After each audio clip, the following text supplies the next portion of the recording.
দর্শক, আপনারা জানেন যে আজ সকাল ৯টায় মূলত জাহাঙ্গীরনগর বিশ্ববিদ্যালয় চারুকলা বিভাগের যিনি শিক্ষিকা জান্নাতুল ফেরদৌস, তিনি সকাল ৯টায় তিনি দায়িত্ব পালনরত অবস্থায় তিনি মারা যান এবং তার মৃত্যুতে কিন্তু তার বিভাগের শিক্ষার্থীদের মধ্যে এবং শিক্ষকদের এবং তার যে সহপাঠী ছিলেন তাদের মধ্যে শোকের ছায়া নেমে এসেছে। আপনারা জানেন যে তিনি এই বিশ্ববিদ্যালয়ের 43তম আবর্তনের একজন শিক্ষার্থী ছিলেন এবং তিনি পড়াশোনা শেষ করে এই বিশ্ববিদ্যালয়েরই তিনি একজন প্রভাষক হিসেবে তিনি প্রবেশ করেন, জয়েন করেন এবং এখানে আমরা তার যে শিক্ষা সহপাঠী ছিল, তার যে শিক্ষার্থী এই মুহূর্তে রয়েছে তাদের সঙ্গে আমরা কথা বলছি। আরো কিছু শিক্ষার্থীর সঙ্গে আমরা কথা বলতে চাই।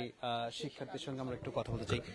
আপনার তো সরাসরি শিক্ষক ছিলেন, কেমন শিক্ষার্থী বান্ধব একজন শিক্ষক ছিলেন, তার একটু স্মৃতিচারণ। আসলে এই শোকের মুহূর্তে কি বলবো, ম্যাম আসলে অত্যন্ত খুবই ভালো একজন শিক্ষক ছিলেন। শুধু ভালো না, এবং উনি খুবই শিক্ষার্থী বান্ধব এবং আমাদের সবার সাথে অমায়িক হৃদয়ের একজন মানুষ ছিলেন। ম্যাম হচ্ছে আমাদের ডিপার্টমেন্টের সব থেকে ইয়াংগেস্ট টিচার ছিলেন, সবার শেষে ম্যাম জয়েন করেছিলেন। এটা আসলে আমাদের জন্য খুব অপূরণীয় একটা ক্ষতি আর কি। অনেকেই প্রশ্ন তুলছেন যে তিনি যেই অবস্থায় বা যে প্রসেসের মধ্য দিয়ে ওনার জীবন শেষ হলো, সেখানে অনেকে প্রশ্ন করছেন যে অতিরিক্ত দায়িত্ব পালন করা হয়েছে শিক্ষকদেরকে, অতিরিক্ত মানসিক চাপ এবং শারীরিক ত্রুটি অনেকে দেখা দিয়েছে, এখনো বিপর্যস্ত অবস্থায় আছে। আমরা শুনতে পেলাম অনেক শিক্ষক দীর্ঘ সময় তারা কিন্তু ডিউটি পালন করছেন। যদি ওএমআর মেশিনে যদি সেই ব্যবস্থা থাকতো তাহলে কি এই পরিস্থিতি তৈরি হতো কিনা, আপনি একজন শিক্ষার্থী হিসেবে? আসলে আমরা বর্তমানে যে সময়ের মধ্যে দিয়ে যাচ্ছি, এরকম সময়ে এসে এরকম একটা ম্যানুয়াল পদ্ধতিতে ভোট গণনা আসলেই এটা অগ্রহণযোগ্য বলা যায়। ওএমআর মেশিনটা তো অবশ্যই কি বলবো, খুবই গুরুত্বপূর্ণ ছিল এই ভোট গ্রহণের ক্ষেত্রে। আপনারা জানেন সম্ভবত এখনো আমাদের হল সংসদের মাত্র যে ভোটগুলো সেগুলো গণনা হয়েছে, জাকসুর যে ভোটগুলো এগুলো এখনো গণনা শেষ হয়নি। প্রশাসন বলতেছে এগুলো গণনা হতে প্রায় বিকাল হয়ে যাবে। তো এই মুহূর্তে আসলে জীবন মৃত্যু তো আসলে উপরওয়ালার হাতে। আসলে এই বিষয়টার উপর দায় ওভাবে দেওয়া যায় না, আবার দায় এড়ানো যায় না। যে স্ট্রেস নেওয়ার বিষয়টা মানুষের এক একজনের এক এক রকম। দর্শক, আমরা একজন প্রার্থী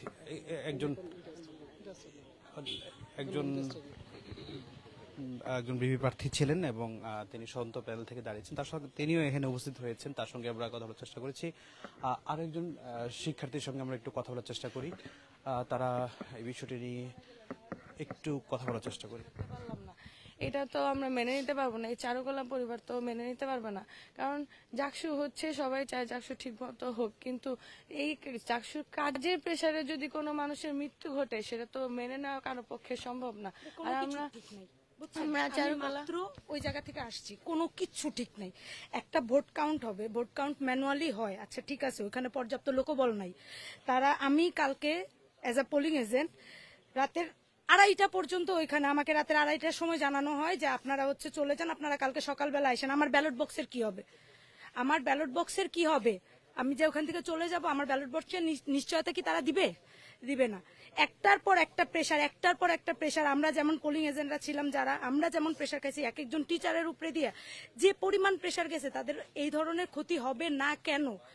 9 মাসের প্রিপারেশন নিছে, তারা বলছে 9 মাসের প্রিপারেশন যদি এই হয় তাহলে তাদের এই প্রিপারেশন 9 বছরেও সম্ভব না। বুঝতে পারছেন?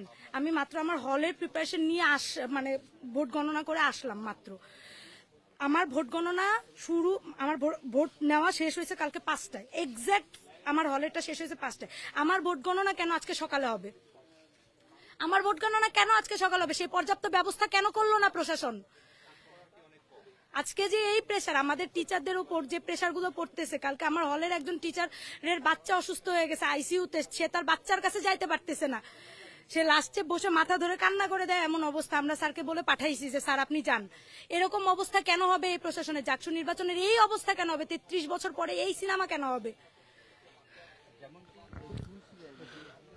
শিক্ষার্থীদের যে ক্ষোভ সেটি আপনারা লক্ষ্য করছেন, তারা কিন্তু তাদের প্রিয় যে শিক্ষিকা তাকে হারিয়ে অনেকটা শোকাহত এবং পাশাপাশি তারা এই নির্বাচন পদ্ধতির যে সমালোচনা সেটি কিন্তু তারা জোরালোভাবে তুলে ধরেছেন। তারা বলছেন নির্বাচন গণনার যে পদ্ধতি সেটি ম্যানুয়ালি নিয়ে আসার কারণেই মূলত অনেকের দীর্ঘ পরিশ্রম হচ্ছে, তারা দীর্ঘ সময়ে টানা দায়িত্ব পালন করতে হচ্ছে, যার কারণে এখানের যারা শিক্ষার্থী রয়েছে তাদের সঙ্গে কথা বলে যেমনটা জানতে পেরেছি, তারা অনেকটা বলছেন যে এই শিক্ষার্থীরা তারা বলছেন তাদের প্রিয় শিক্ষিকা যিনি অত্যন্ত কম বয়সেই তিনি দুনিয়া থেকে বিদায় নিয়েছেন এবং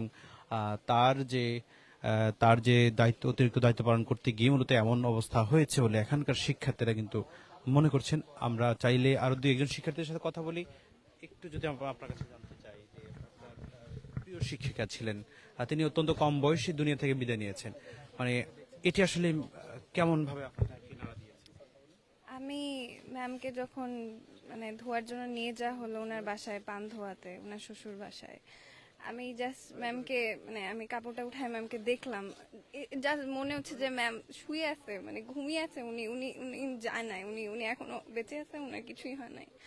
2 দিন আগে ম্যাম আমাকে মানে আমি একটু মানে আমার 3 বান্ধবী ছিলাম, আমাদের একটু মন খারাপ ছিল, ম্যাম আমাদের সাথে কথা বললেন, ম্যাম আমাদের বুঝাইলেন যে জীবনে অনেক বড় হতে হবে, অনেক এগিয়ে যেতে হবে, অনেক কিছু করতে হবে, এইভাবে ছোটখাটো বিষয় ভেঙে পড়ো না। সেই ম্যাম বললেন যে আজকে আমি চলে যেতে পারি, তুমি চলে যেতে পারো, এটা কোনো নিশ্চয়তা নেই। সেই ম্যাম আজকে চোখের সামনে এইভাবে চলে যাবে আমি ভাবি নাই, মানে আমি এখনো বিশ্বাস করতে পারছি না যে ম্যাম আসলে আমাদের মাঝখানে নাই। আমি আসলে দেখছেন যে শিক্ষার্থীরা কিন্তু এখানে উপস্থিত হয়েছেন তার কিছুক্ষণ পরেই জান্নাতুল ফেরদৌস যিনি প্রভাষক মারা গেছেন, বিদায় নিয়েছেন দুনিয়া থেকে, তাকে কিছুক্ষণ পরে তার যে ডিপার্টমেন্ট, তার যে বিভাগ, সেই বিভাগে নিয়ে আসা হবে। আমরা